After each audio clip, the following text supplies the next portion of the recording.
รู้ตัวอยู่เด้อว่าเจ้าเลือกบ่ฮัก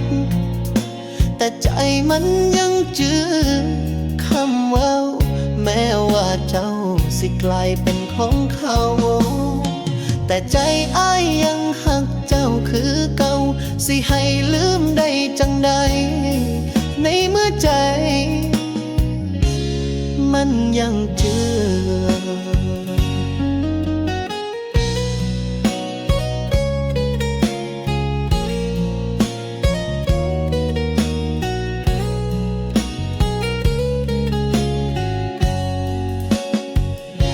หูต่อยอยู่เด้อว่าเจ้าลืมกัน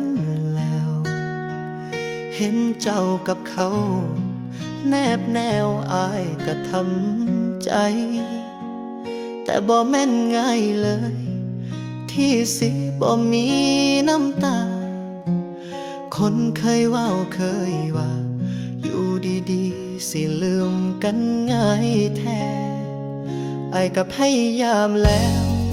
ที่สิยิ้มใส่ความเจ็บ แต่หัวใจกระแสทุกมือทุกยามเม้นสิฟื้นปานใด ก็สู่ภาพเจ้าบ่ไหวคนบ่ได้อยู่ในใจ เจ้าคงลืมง่ายหูโตอยู่เด้อว่าเจ้าบ่ฮักแต่ใจมันยังจื้อคำว่าแม้ว่าเจ้าสิกลายเป็นของเขาแต่ใจอ้ายยังหักเจ้าคือเก่าสิให้ลืมได้จังใดในเมื่อใจมันยังจื้อ